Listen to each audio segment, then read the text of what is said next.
Terima kasih kepada Bapak Kusmedi atas informasinya ya, implementasi di rumah sakit ya.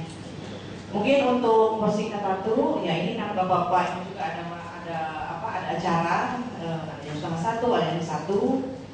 Kita langsung saja, mungkin ada penanya atau ini kepada, silakan kepada, ditujukan kepada siapa. Pertanyaannya disampaikan dengan singkat dan jelas. Ya, silakan. Satu dari Pak Agustinus. Agustinus, peneliti kita di kelembagaan. Ada yang lain? Ya, dari Busri dari bagian promosi. Ada yang lagi? Yang lain? Bapak Pasono. Kemudian Bu Ida. Tidak, ya, oke. Kalau tidak ada, kita langsung tolong kepada yang menanya, pertanyaan singkat dan kepada siapa diberikan pertanyaannya. Ya, kami persilakan pertama ke Pak Agus.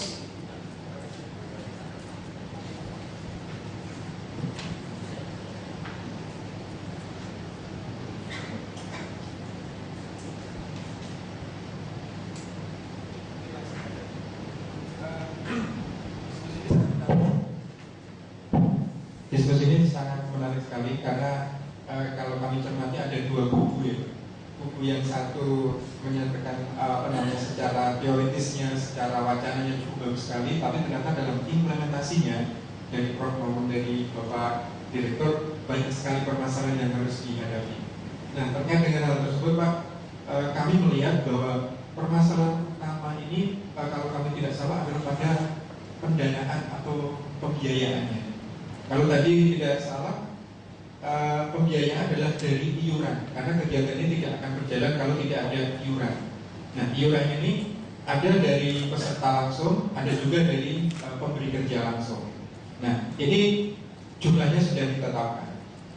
Kemudian dana tersebut dimasukkan ke dalam BPJS yang harus diinvestasikan, artinya supaya dananya tidak diam, begitu ya Prof. Kalau hanya dana diam kan nggak bakalan cukup. Bahkan di investasi pun ada tanda tanya, cukup atau tidak. Nah, yang menjadi pertanyaan adalah terkait dengan status dari BPJS yang adalah badan publik. Nah, ini bentuk-bentuk investasi apa yang nanti yang bisa diambil supaya investasi tadi bisa menguntungkan? Apakah yang low risk ataukah yang high risk supaya return of investment-nya cepat? Itu, apakah nanti juga tidak ada secara kebijakan ada masalah di dalam pola investasi dana ini. Kemudian mengalir kepada pembiayaannya, pelayanan harus dibiayai. Tapi tadi dari yang kami tangkap dari Prof. Tabrani kan bahwa pembiayaan kepada pelayanan ini sistemnya borongan. Kita mau sakit demam, mau sakit jantung, bayarin sama ya Prof ya, borongan. Nah, ini apakah tidak efisien kalau menurut kami ya Prof ya. Nah, ini mungkin nanti yang perlu dipikirkan. Kemudian JKN ini mencakup semua masyarakat, semua warga negara, bahkan semua penduduk yang untuk luar negeri lebih dari 6 bulan.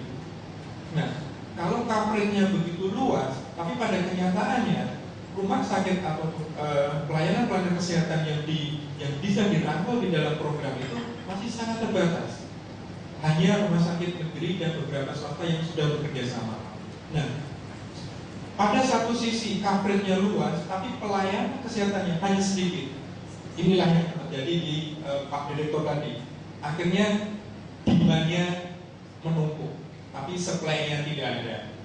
Nah, permasalahan ini akan sangat krusial sekali ke depannya. Ini bagaimana pemecahannya. Kemudian yang kedua khusus untuk Pak Direktur ya Pak. Jadi data-data yang Bapak sampaikan tadi, pada saat JKN ini diluncurkan, jumlah pasien meningkat drastis. Nah, padahal rumah sakit Tarakan ini kan rumah sakit ya Pak ya. Kalau kita lihat dari konsepnya tadi, pada pelayanan primer itu harusnya sudah ada seleksinya di puskesmas. Nah, ini yang menjadi pertanyaan, penyakit-penyakit apa Pak yang langsung masuk ke RSUD Tarakan. Kemudian kalau teridentifikasi penyakitnya apa, bagaimana angka kematian masyarakat? Apakah itu meningkat atau tidak? Kalau itu meningkat, artinya ada pertanyaan, apakah pelayanan yang diberikan di RSUD belum maksimal, ataukah yang masuk itu justru yang sudah kritis-kritis? Nah, ini bagaimana dengan sistem yang tadi disampaikan oleh Bapak dari Kementerian Kesehatan maupun BPJS? Layer-layer pelayanan itu artinya belum berjalan maksimal di RSUD Tarakan. Mungkin 2 pertanyaan, Bu. Terima kasih. Terima kasih Pak Agus.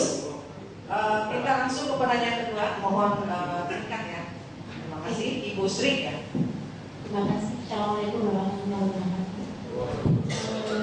Mungkin saya akan menanyakan untuk semua pembicara tadi secara singkat tadi ya Pak Kadat. Pengalaman yang kami dapatkan dari beberapa tahun yang lalu ikut membantu perubahan manajemen di rumah sakit jiwa, ya, itu permasalahan mendasar adalah yang pertama tidak terintegrasinya antara medical report dengan paymentnya. Jadi itu yang akhirnya menyebabkan rumah sakit itu mengalami atau pada akhir tahun itu banyak piutang yang harus dalam neracanya itu piutangnya terlalu besar. Dan permasalahan ini karena dari JKN sendiri itu memang proses untuk merimbasnya memang cukup sulit seperti yang dinyatakan oleh Pak Direktur Rumah Sakit Tarakan tadi. Dan kemudian yang kedua memang betul Pak, dari beberapa yang kami masukin rumah sakit jiwa khususnya itu memang dokter itu memang mindsetnya ya memang seperti itu gitu ya. Kalau toh misalnya dokter itu dikasih ilmu akuntansi sedikit aja sehingga dia itu tahu bagaimana activity based costing, saya rasa sih nantinya standar costing untuk rumah sakit itu bukan seperti yang sekarang terjadi. Mungkin diambil sistem bolongan karena memang costingnya sendiri itu tidak ada. Dan ini hanya terjadi di Indonesia, Pak. Jadi dokter-dokter di Indonesia itu memang aneh, gitu ya. Kita mendapatkan layanan rumah sakit misalnya kita itu operasi, kita di VVIP dengan di kelas 1, 2, dan 3 itu costnya beda. Padahal sama-sama kan Pak yang Bapak sampaikan tadi. Nah inilah yang harus dirubah mindsetnya. Kemudian yang kedua untuk masalah mekanisme obat itu pun juga harus juga dikendalikan dengan baik. Karena di sini juga ada kolusi antara dokter di praktek umum atau di kliniknya sendiri dengan yang ada di rumah sakit umum. Dan ini hal yang rahasia umum ini Pak. Jadi dia di rumah sakit untuk dokter berkumpul sehingga dia mengesampaikan tugas yang seharusnya dia jalani di rumah sakit umum atau rumah sakit pemerintah. Dia lebih di rumah sakit yang dia bangun sendiri, walaupun itu dari bekerja sama dengan farmasi yang membangunkan. Nah ini mungkin ada dari Bapak Departemen Kesehatan model moral hazard yang seperti ini yang harus dipangkas. Saya rasa itu Pak, jadi 2 hal aja. Memang tadi Bapak Rumah Sakit Tarakan tadi ingin mencoba untuk membuat remunerasi untuk dokter. Mungkin pengalaman saya bisa Bapak pakai. Ya. Terima kasih. Assalamualaikum warahmatullahi wabarakatuh. Oke, terima kasih Bu Sri. Tadi ada beberapa masukan, masih ada tanggapan Pak Narasumber. Kemudian yang ketiga, Bapak Marsono. Terima kasih, saya Marsono, peneliti Pak dari Pusat Inovasi dan Publik. Ini prinsipnya untuk seluruh narasumber ya, cuma saya kelompokkan menjadi 2 saja untuk saling mengisi. Yang pertama terkait dengan kebijakan dan kedua terkait sistem pelayanannya atau delivery-nya Pak ya. Nah yang pertama tadi sangat menarik dari Pak Profesor Fabrani terkait dengan peran Dewan Pengawas tadi Pak ya yang pertama. Nah ini bagaimana kita ke depan itu membuat Dewan ini menjadi profesional dan independen gitu. Nah saya kira dengan kebijakan yang ada tadi sudah disampaikan ada beberapa mungkin awalnya tawar menawar kepentingan dan sebagainya. Nah, yang kedua terkait dengan penetapan besaran iuran kaitannya dengan tadi minimal penghasilan. Nah, ini juga tadi ada indikasi adanya mungkin semacam tadi tawar menawar juga sehingga iuran ini akhirnya tidak optimal.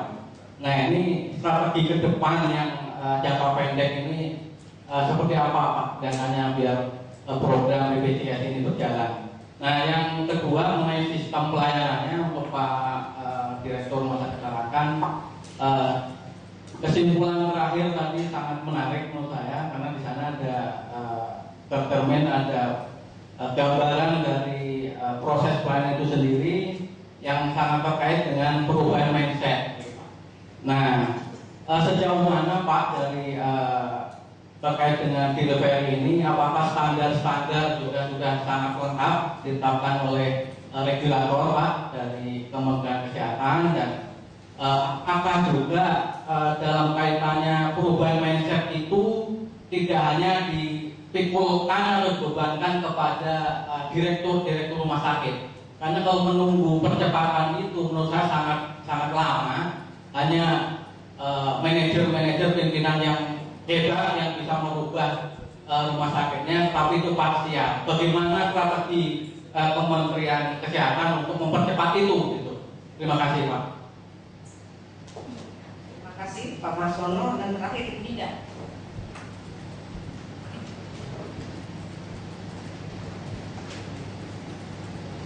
Assalamualaikum warahmatullahi wabarakatuh.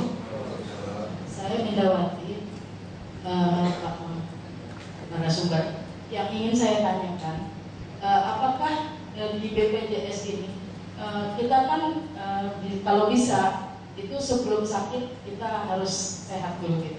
Nah, untuk menjaga hal-hal seperti itu, kita mau melakukan check up. Apakah itu bisa berlaku juga setiap tahunnya bagi kita pegawai? Karena selama ini saya sering check up di Cipto, itu kadang-kala ada hambatan-hambatan yang kita hadapi Pak dalam proses untuk check up itu. Kita sebelum sakit. Nah, yang kedua, dari puskesmas itu tadi Pak Direktur bilang secara online. Apakah dalam check up itu kita juga bisa mendaftar secara online sehingga kita tidak harus berantri-antri di rumah sakit? Terima kasih. Wassalamualaikum warahmatullahi wabarakatuh. Oke, terima kasih kepada Bu Dinda. Oke, mungkin silakan dari Pak Agustinus tadi pendanaan, dan untuk khusus Pak Direktur RSUD tadi ada beberapa pertanyaan dari Pak Agustinus. Mungkin untuk pertanyaan khusus silakan dari regulator dulu katanya. Silakan Pak.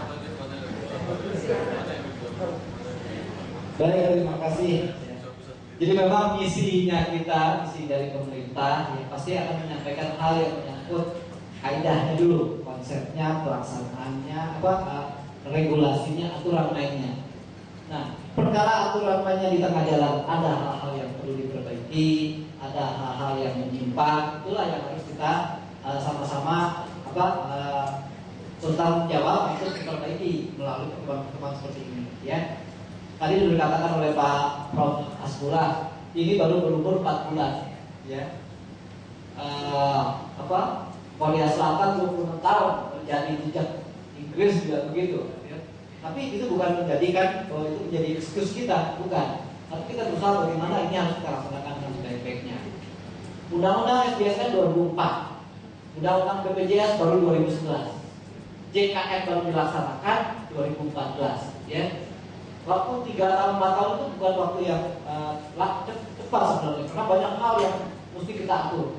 Oleh karena itu pada saat kita mengetahui ada hal-hal kritis, ada 6 hal kritis sebenarnya dalam program JKN pada saat kita meluncur. Yang pertama, menyangkut kepesertaan. Itu pasti ada yang menerima bantuan, ada yang tidak. Ada orang yang biasa mendapat manfaat tiba-tiba tidak, itu kan juga bisa menjadi masalah.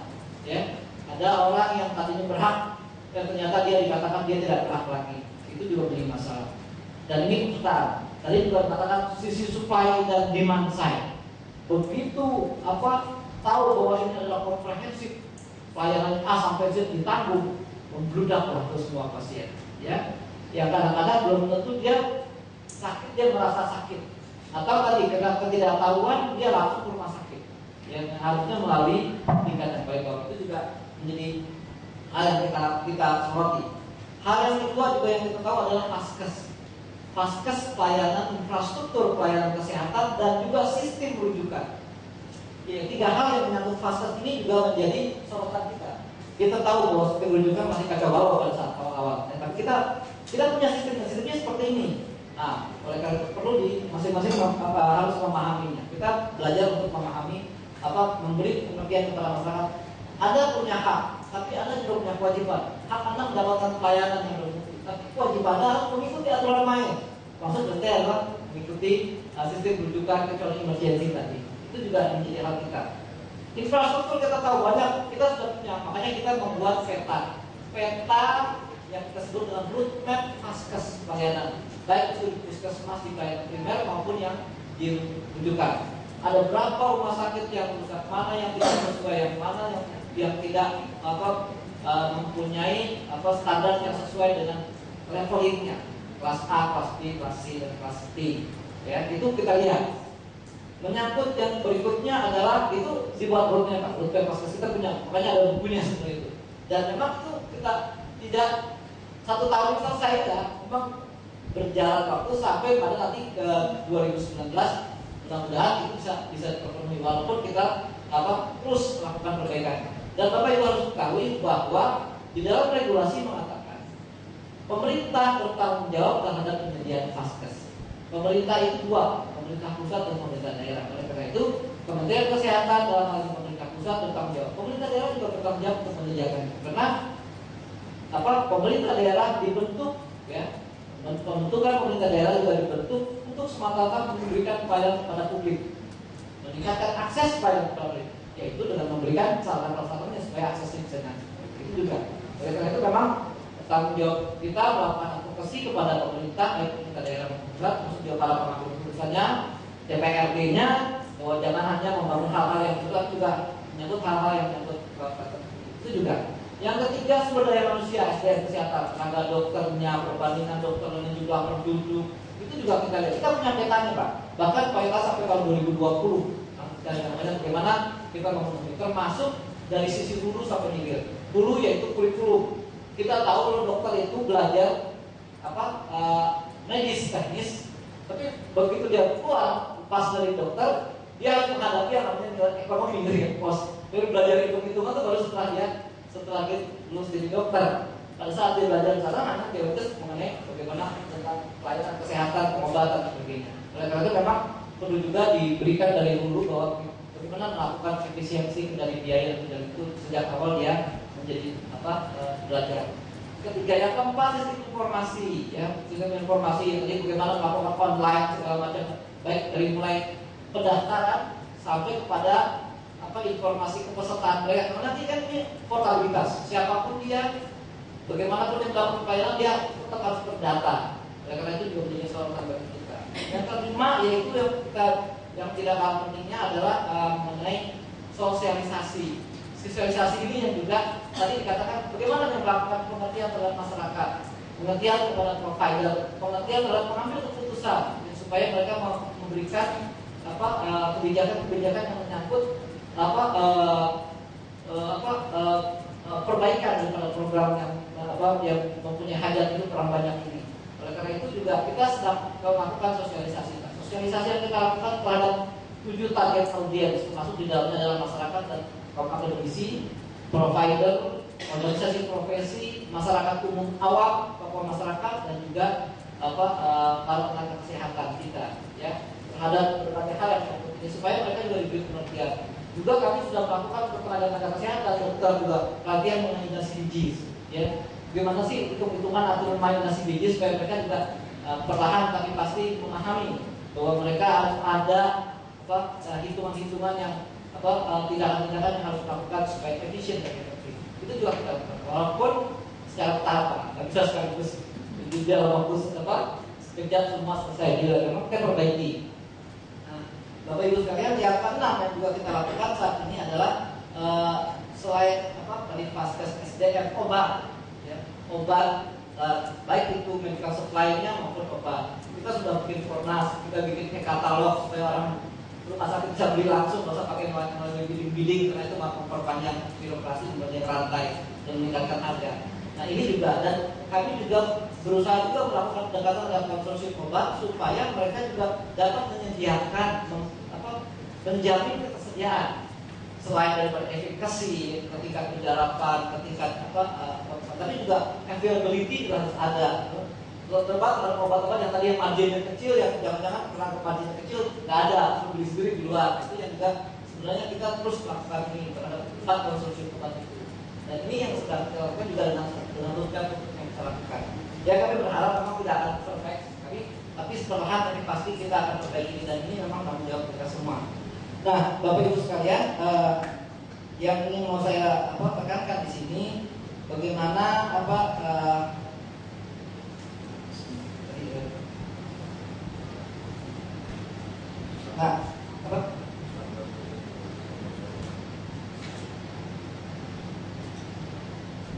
kalau untuk itu nanti mungkin Pak Prof. Hasbulan nanti akan bisa lebih banyak karena beliau adalah ahli ekonomi juga. Tapi yang jelas kita akan tetap melakukan perbaikan-perbaikan itu. Yang lain untuk check up, Bapak Ibu sekalian, untuk check up itu tidak ditanggung di dalam program ini. Memang manfaat JKN komprehensif sesuai kebutuhan medis, ya, kecuali yang check up. Medical check up tidak, tapi screening ya. Screening apabila kita mendeteksi sesuatu yang dapat menyebabkan ini tidak menjadi berlanjut, kita lakukan screening tertentu. Tapi kalau check up apa? Check up itu bukan untuk kebutuhan medis, ya. Karena bayangkan saja, kalau satu kali check up itu 1.200.000 atau 1.500.000, semua orang yang tadi bayar cuma 50.000 atau 22.000, semuanya ikut check up karena itu uang pasti akan habis, ya. Dan dia tidak memenuhi azas solvabilitas dan sustainabilitas pelayanan. Nah, sekarang pertanyaannya, kalau program jaminan kesehatan dulu tidak, prinsip daripada program ini tidak boleh mengurangi manfaat seperti yang sudah dulu, yaitu nanti akan ada program khusus.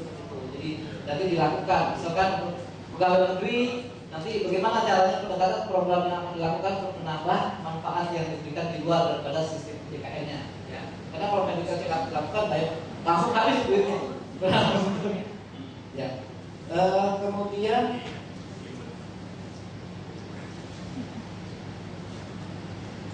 saya pikir secara umum itu ya, ya. Baik. Terima kasih, saya langsung ke. Terima kasih Pak. Saya mau menjelaskan kaitan dengan Pak Agustinus, khususnya terkait dengan pengelolaan dana BPJS dan BPJS. Jadi begini Pak, di Undang-Undang 24 tahun 2011 itu sudah diamanahkan dana itu terpisah. Satu dana amanah, yang itu dana BPJS, dana jaminan sosial. Itu sumbernya dari iuran dan pemanfaatan klaim, termasuk sumbernya ada hasil pengembangan dana. Nah, untuk pengembangan dana itu tadi sementara dana dari iuran tadi belum dimanfaatkan untuk membayar klaim ke rumah sakit, itu bisa diinvestasikan. Tapi investasinya sudah rigid diatur dalam Perpres Peraturan Pemerintah Nomor 87 Pak, terkait dengan pengelolaan dana jaminan sosial. Jadi yang boleh hanya deposito dan surat berharga negara atau surat utang negara, obligasi negara. Jadi yang obligasi pemerintah dan surat berharga negara. Itu sudah strict seperti itu Pak, karena di situ memang harus aman dan liquid, bisa dicairkan untuk membayar. Karena sementara hanya menunggu waktu untuk membayar klaim. Nah, di sisi lain, tadi kami juga sampaikan dipisahkan dana BPJS. Dana BPJS itu sumbernya berasal dari, atau kalau undang-undang disebutkan aset dan liabilitas BPJS. Itu sumbernya dari aset dan liabilitas Asgas, terus dari ada setoran modal awal pemerintah, dari hasil pengembangan investasi dana BPJS juga seperti itu. Nah, kalau di BPJS untuk investasi sebagaimana diatur dalam peraturan pemerintah nomor 87 tadi tahun 2013 itu lebih fleksibel Pak. karena dana ini nantinya setelah dikembangkan untuk operasionalisasi dari BPJS dalam tadi membantu tenaga, menambah network kantor dan juga sistem informasi dan operasionalisasi BPJS. Jadi sumbernya juga dari BPJS ada presentasi dari iuran yang dikolek oleh BPJS untuk dana DJS. Jadi kan dana iurannya masuk DJS, Pak. Dari persentase tertentu yang ditetapkan oleh Menteri Keuangan, besarnya sekarang 6,25% dari iuran itu menjadi sumber dana BPJS untuk operasionalisasinya. Investasinya itu pada instrumen-instrumen yang lebih fleksibel, termasuk di situ saham dan reksadana, instrumen pasar modal.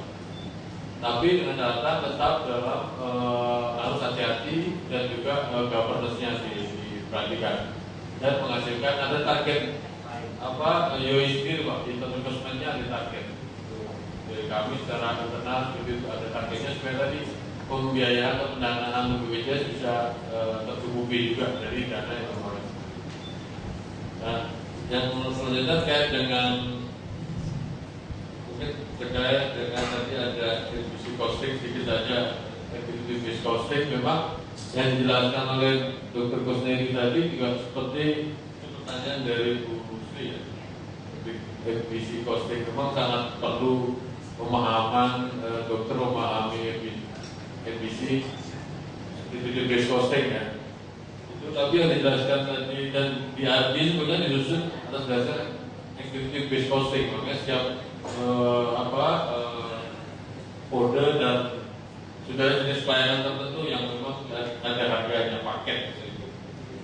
Tadi dijelaskan Dr. Kusnedi itu memang dipahami ya sedikit clinical pathway dan berapa costnya yang akan atau biaya yang akan keluar untuk melakukan clinical pathway itu. Berarti itu dibandingkan dengan paketnya bisnisnya. Seperti itu dok ya. Jadi memang MBC executive based costing sangat diperlukan pemahamannya bagi dokter dan diterapkan yang sudah diimplementasikan. Dari saya mungkin itu. Terima kasih. Mungkin Pak. Iya. Komentar aja yang pertama tadi dari Pak Agus itu soal konsep kebijakan dan di lapangan. Memang ada gap secara jujur aja, ada gap penerjemahan penafsiran dari konsep awal ke bawah. Saya sampaikan terkait juga dengan bahasa aturan itu contoh saja di mana konsep dasar mau mentransfer resiko namanya asuransi itu. Tentunya kita mau pindahin aja orang pas selama ini perusahaan di mana kan udah bayar juga, daripada masing-masing sendiri bayar kumpulin di sini. Tapi pada waktu mau dikumpulin, biasa orang Indonesia kan banyak sunat, ya. Jadi besaran yang mau dikumpulin itu disunat-sunat, dipasanglah tadi batas iuran, batas upah untuk iuran. Nah, itu yang membuat akhirnya menjadi chaos. Begitu juga waktu bayaran CPG dan sebagainya tidak berbasis dari konsep awal. Kalaupun dibilang waktunya mendesak dan sebagainya, saya bilang memang kebiasaan kita orang Indonesia nggak mempersiapkan itu jauh. Butuh waktu sudah mempersiapkan itu jauh. Sebetulnya pembayaran CPG dan sebagainya itu kita sudah lakukan dari tahun 2008. Nah, tapi tidak diperbaiki dengan baik. Secara nasional itu tidak ada gerakan menghitung dengan baik. Dari awal sudah diantisipasi sebetulnya. Ya, tampaknya memang itulah budaya kita. Seperti halnya di universitas, budaya SKS itu tunggu semalam. Kalau kan besok ujian ya belum belajar dulu. Gitu. Sama aja ini juga. Makanya waktu banyak orang bilang minta tunda segala macam terkait dengan fasilitas belum memadai, saya kan mau ditunda kapan? Kalau ditunda 10 tahun lagi tetap aja kita nggak akan siap terus. Ya, jadi maju aja dengan konsekuensi kayak begini pasti. Ya. Sekarang persoalannya mana untung ruginya kita tunda atau kita maju? Tampaknya memang begitu kita maju semua menjadi berubah. Nah, bagus tadi cerita semua dipaksa berubahnya. Walaupun belum sepenuhnya bagus ya apa, tapi memang kita, kalau saya kira kalau kita nggak kecebur di kolam kita nggak akan berenang. Ya itu aja. Jadi mohon dipahami memang demikianlah. Jadi kalau misalnya tadi supply-nya mau dijamin semua rumah sakit terbatas, ini kalau menurut saya rumah sakit tidak terbatas. Dokter tidak terbatas kita cukup. Cuma karena pembayaran yang tidak memadai sehingga rumah sakit swasta tidak ikut. Saya kira kalau ditarakan sekitar rumah sakit swasta ada melayani semua, itu juga memadai. Kalaupun terjadi penumpukan pasien tiba-tiba tadi banyak betul ditarakan, kalau saya bukan karena rujukannya yang tidak jalan, itu adalah fakta bukti bahwa sebetulnya masyarakat kita itu sudah sakit ditahan karena nggak ada yang bayarin. Dan itulah pelanggaran terbesar negara sebelumnya. Berarti kita koreksi, sekarang dijamin, walaupun dia daftarnya ketika sakit, ya nggak apa-apa. Memang tugas negara harus menyehatkan rakyat yang sakit supaya bisa sembuh dan produksi kembali. Jadi tahap awal pasti akan begitu. Ya, akan terjadi penumpukan pasien yang tadi berat-berat. Saya yakin yang diterima ditarakan bukan karena rujukannya jelek. Artinya dokter primernya tidak di puskesmas, di dokter klinik tidak melayani dengan baik. Memang kasusnya kalau lihat buktinya angka kematiannya tinggi, berapa bukti? Numpang mati di rumah sakit sekarang dimungkinkan dibandingkan yang lalu. Yang lalu matinya di rumah. Ya. Itu bukti bahwa sekarang akses dibuka dan kita harus lihat ini sebagai suatu kemajuan dalam hal memberikan perlindungan bagi rakyat. Memang ada masalahnya di mana yang kita belum siapkan. Ya insya Allah sih ke depan beres lah ya.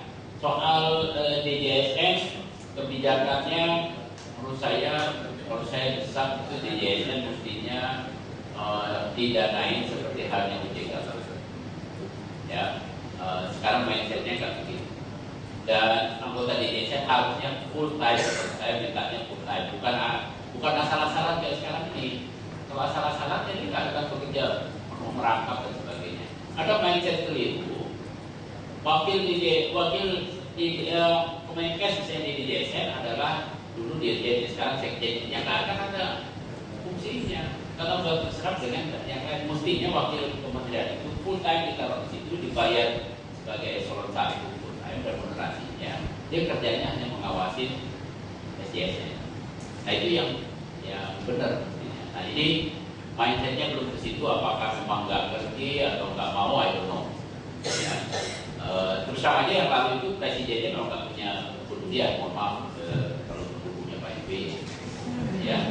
Karena dalam 5 tahun pertama tidak sekalipun presiden terima DJSN. Ketemu nggak bisa, nggak pernah dikasih waktu.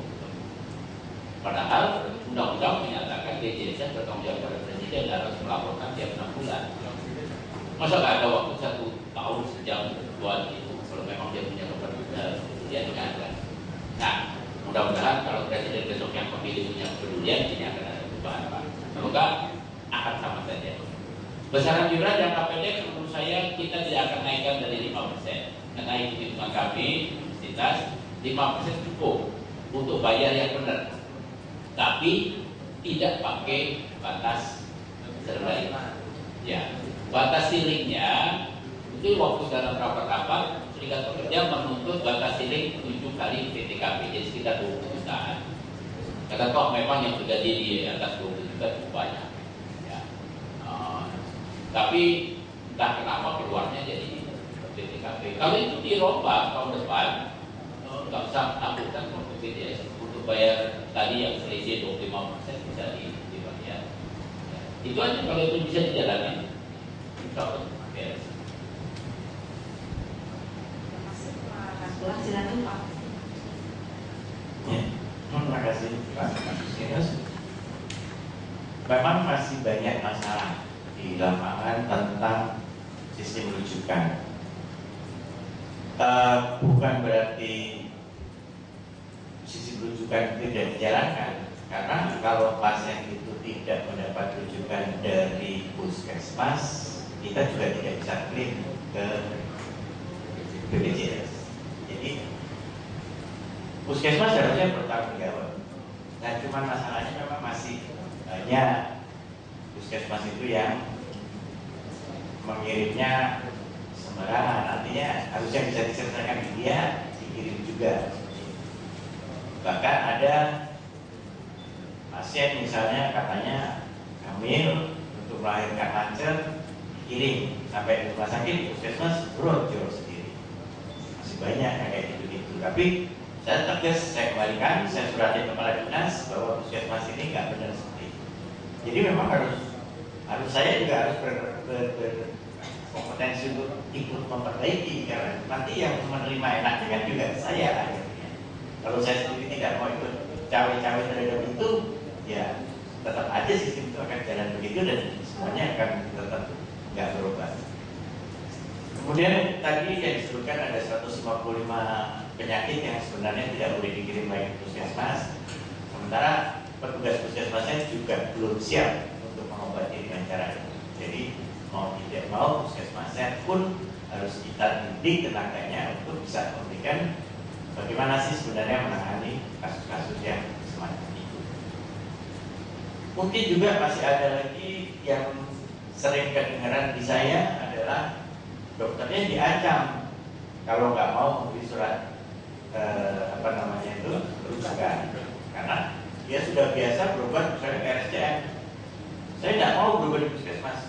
Ini kesulitan daripada rujuk balik. Jadi contoh misalnya orang hipertensi atau orang diabetes, itu kan kalau sudah regimennya terkontrol, obat-obatannya ada, kan dia tinggal ke puskesmas saja untuk meneruskan obat-obat itu lagi. Tapi nggak mau dia akan ke Tarakan atau ke RSCM yang mengobati kan spesialis. Kalau di sini kan cuma dokter umum. Nah, ini tadi yang saya bilang, mindset yang pertama harus dirubah itu adalah mindset masyarakat. Banyak pasien yang di rumah sakit itu, contohnya sudah harusnya bisa pulang, tapi dia nggak mau pulang karena dia bilang saya belum sembuh benar. Padahal kan orang sakit itu ada yang sakit dirawat, ada yang sakit berobat jalan. Belum lagi mas, di situ kan tidurnya enak mas, pakai AC. Di rumah di lantai tidur, gak ada yang rawatin, gak ada yang mandiin. Enakan di rumah sakit. Mindset itu juga dirubah dari masyarakat semuanya. Kan? Tidak mudah memang mengatasi hal yang semacam ini. Harus ada kepedulian dari bukan hanya kami dokter, tapi seluruh bagian masyarakat itu harus bisa mengerti untuk mensosialisasikan ini terus. Akhirnya kita sistem kesehatannya menjadi lebih baik ke depan. Dan ini memang tugas utama daripada dinas kesehatan sebagai lini terdepan, harusnya dia membuat program-program. Mbak Sri, sangat tergantung. Kalau saya sih prinsipnya menggunakan kelemahan untuk kekuatan. Jadi sekarang ini memang banyak yang lemah. Justru dengan JKN ini saya gunakan untuk mencambuk dokter-dokter saya untuk menjadi lebih baik. Saya punya kekuatan itu, jadi karena Kemenkes mendorong saya untuk begitu, saya bilang ini dari Kemenkes harus begini. Saya sosialisasikan juga terserah ke Pak Ahok. Pak Ahok cuma bilang, dok jalankan aja. Kalau ada yang nggak perlu, pindahkan saja. Jadi sekarang kalau ada yang main-main nakal, nggak mau ikut aturan yang sudah ditentukan, dia bermain-main seperti itu, ya saya pinggirkan. Saya kirim ke BKD, saya bilang, tolong deh apa. Ada satu yang kita begitu kan, yang lainnya akhirnya ya juga dari berbuat macam-macam. Wah, ini saya juga nih kayak gitu. Tetapi memang sebagai pemimpin nggak bisa cuma hanya untuk dipanisme terus. Harus dipancing dulu dengan reward yang baik. Kalau rewardnya sudah baik, baru kita kasih panisme. Nah, kan orang sekarang suka ngomongnya kan begini, kerja dulu dong baru dapat duit. Nah, susah, udah gak zamannya menurut saya. Kita kasih duit, lu kerja yang benar. Kalau nggak benar, minggir. Mesti dibalik hal yang semacam itu, Bu. Ya. Jadi saya menggunakan itu sebagai kekuatan, dan unit cost itu saya pakai untuk mengontrol pembiayaan saya. Jadi artinya setiap bulan saya akan tahu kalau rata-rata setiap bulan itu saya kekurangan dengan costing saya dibanding dengan costing itu antara 2 sampai 3 M setiap bulan. Jadi 2-3 M itulah angka-angka ini nanti saya kasihkan ke pemerintah. Ini tugasmu untuk membiayai, bukan tugas saya untuk cari duit, walaupun saya juga harus bisa mencari pendanaan lain di luar kebutuhan di luar pasien. Tapi itu ada bagian side line dari saya. Tapi tugasnya adalah pada pemerintah. Karena di Undang-Undang BRU bunyi bahwa pemerintah daerah harus bertanggung jawab terhadap sistem pelayanan di rumah sakit. Kemudian Pak Marsono, bukan gini, awalnya angka kematian itu tinggi. Jadi yang saya bilang bahwa tadi pasien mati di rumah, sekarang matinya di rumah sakit. Itu awalnya seperti itu. Kemudian lama-lama kan saya tekan, saya lihat yang penting-penting ada apa masalahnya. Jadi justru selama ini kan dokter itu bekerja membabi buta. Dia nggak pernah lihat data, dia nggak pernah lihat kenyataan. Jadi saya sekarang sebagai pimpinan setiap bulan itu saya tampilkan. Ini loh kematian ini. Siapa saja yang mati dokter itu? Yang mati pasien itu siapa aja? Uangnya berapa? Kan seperti itu. Yang habisi paling banyak siapa? Itu saya presentasikan. Jadi teman-teman tahu, dokter ini boros nih. Dok, jangan boros. Nah, teguran-teguran itulah yang muncul dari anggota organisasi supaya organisasi itu menjadi berubah. Jadi itu tadi saya bilang, kelemahan-kelemahan ini saya jadikan satu kekuatan. Belum lagi ada bisnis baru Pak di rumah sakit. Karena angka kematiannya tinggi, banyak ya bisnis ambulan di rumah sakit itu ya, ini teman-teman. Bisnis lain orang kan banyak yang berusaha untuk hal-hal yang semacam itu untuk dikembangkan ke depan. Ya. Dan dengan melakukan kontrol-kontrol itu, maka dokter-dokter lebih teliti lagi, lebih hati-hati untuk melakukan suatu pengobatan-pengobatan yang tidak diperlukan, ya nggak usah dimaksimalkan. Itu mungkin yang saya bisa beri sampaikan kepada teman-teman. Yang prinsipnya justru pokoknya segala kelemahan daripada JKN saya pakai untuk perbuatan memperbaiki semuanya. Terima kasih. Terima kasih kepada Bapak narasumber. Maaf sudah menahan dan narasumber di sini cukup lama, tapi mudah-mudahan ini bisa diestafetkan, disampaikan kepada pihak lain yang hadir hari ini tentang JKN yang diselenggarakan oleh BPJS dan berdasarkan undang-undang SDSN ini. Ya, karena memang banyak yang belum tahu ya, tentang program JKN ini. Kalau kita sedikit menyimpulkan bahwa kebijakan JKN ini masih kita lihat penyempurnaan perbaikannya terus dengan speed oleh Kemkes. Kemudian juga kita lihat di sini yang faktor penting yaitu perubahan paradigma yang harus diikuti oleh perubahan mindset, serta harus didukung oleh komitmen stakeholder secara keseluruhan. Mungkin itu yang bisa kita tangkap. Selain memang ada beberapa persoalan teknis baik dalam pesertaan, pendanaan maupun pelayanan kesehatan, serta OM-nya, ya, organisasi dan manajemen yang tadi mengemuka selama proses diskusi ini. Demikian teman-teman sekalian, kepada para narasumber kami mewakili pihak LAN menyampaikan terima kasih atas kesediaannya dan berkontribusi dalam FGD ini. Dan ini pesan dari Deputi, kita tidak ada formal penutupan. Sekali lagi kami ucapkan terima kasih. Kita tutup dan kita kasih close kepada Pak narasumber sini. Terima kasih Bu Kania. Kami sampaikan terima kasih kepada Bapak narasumber kita hari ini. Kami berikan aplaus sekali lagi kepada narasumber kita hari ini, Bapak Ibu sekalian. Dan kami mohon para narasumber untuk tetap berada di depan untuk berfoto bersama. Kami persilakan. Ya, silakan Ibu bersama Ibu kami.